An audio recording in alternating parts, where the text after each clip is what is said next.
Ce matin, c'est Christophe De Villers. Il fait partie de la Ligue comtoise Non au Minaret. Bonjour Christophe De Villers. Bonjour. Et merci d'avoir patienté. Alors vous annoncez la couleur dans le nom même de votre liste. Non au Minaret, forcément on pense à la votation en Suisse il y a quelques semaines. C'est un référendum que... Tout à fait. Nous souhaiterions que la parole soit donnée aux francs-comtois comme au reste de la population française qui, en la Constitution suisse de novembre 2009, aurait bien voulu être également consultée sur le même sujet. Aujourd'hui, ce qui nous est intolérable, comme bon nombre de nos concitoyens d'ailleurs, c'est de voir que l'islam aujourd'hui s'impose à nous sans qu'à aucun moment nous ne soyons consultés sur le sujet. Mais il faut remettre les choses dans leur contexte quand même. Combien y a-t-il de minarets par exemple en Franche-Comté? En Franche-Comté, il doit y en avoir une cinquantaine, je crois.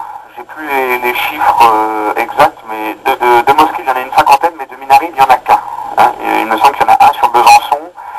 Nous, ce que nous souhaiterions, c'est que la place de l'islam en France fasse l'objet d'un référendum et que la question soit clairement posée à l'ensemble de la population et notamment aux francs-comtois. Donc si je vous suis bien, Christophe De Villers, vous détournez en quelque sorte le sens des élections régionales pour un référendum. Tout à fait, c'est le sens de notre démarche. Cela nous permet de démontrer que nous sommes les seuls aujourd'hui à avoir réellement l'intention de rendre la parole au peuple sur des sujets importants, dont celui de la place de l'islam dans notre société. À part dire non minaret, vous avez un projet de société quand même? Mais on ne s'arrête pas, bien évidemment, à la question des minarets. N'en déplaise à tous ceux qui ont crié au loup lorsque nous avons déposé notre liste, nous sommes attachés également à dresser un certain nombre de propositions concrètes pour la région. 3 thèmes seront développés prioritairement durant cette campagne: le thème de l'identité, le thème de l'emploi et le thème de la sécurité. Alors concrètement, ça se développera comment, par exemple pour la sécurité? La sécurité d'abord dans les lycées. Nous souhaiterions que la région travaille à la mise en place de référents sécurité de façon à lutter efficacement contre les problèmes de drogue, d'alcool et de violence qui malheureusement sont d'actualité ces derniers temps.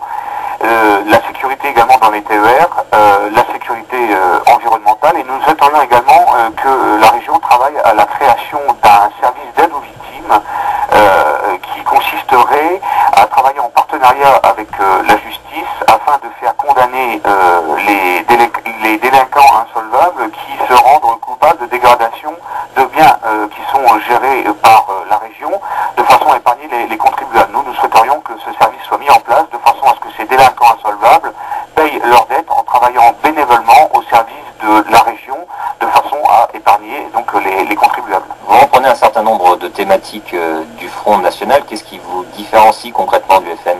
Écoutez, nous, ce qui nous différencie concrètement du FN, dans un premier temps, c'est notre démarche. Nous partons rassemblés, contrairement au Front National, puisque je rappelle que notre liste est solidairement soutenue et menée par des membres du Parti de la France, du Mouvement National Républicain, de la nouvelle droite populaire du régionaliste Robert Spiller, qui avait créé Alsace d'abord, et des jeunes du Front comtois.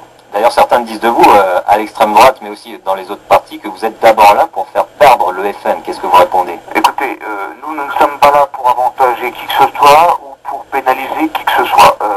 Ceux qui se plaisent à faire de telles déclarations sont avant tout Madame Montel et son mari Robert Senrich, de façon, d'ailleurs ces déclarations n'ont qu'un seul but, c'est celui de masquer l'insignifiance de leur travail à la région. Aujourd'hui, je le dis clairement, si nous travaillions effectivement en sous-main pour le candidat Joyandé, jamais nous n'aurions obtenu le soutien d'Oscar Fressinger et de l'UDC en Suisse, qui sont à l'origine de la votation dont on connaît le résultat, et je n'aurais jamais non plus quitté le mouvement pour la France auquel j'appartenais durant ces 4 dernières années.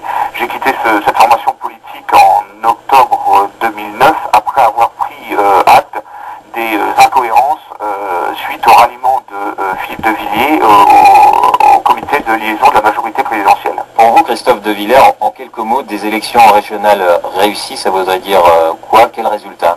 Écoutez, notre base de référence, c'est le score du MNR en 2004 qui était de 1,48%.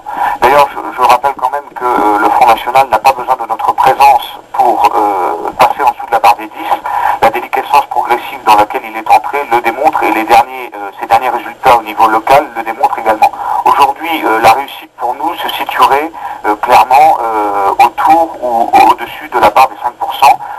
Une barre qui, à mon sens, est atteignable au vu des commentaires et des retours positifs que nous avons du terrain. Merci Christophe De Villers d'avoir été notre invité. Je rappelle que vous êtes la tête de liste de la Ligue Pontoise Non au Minaret.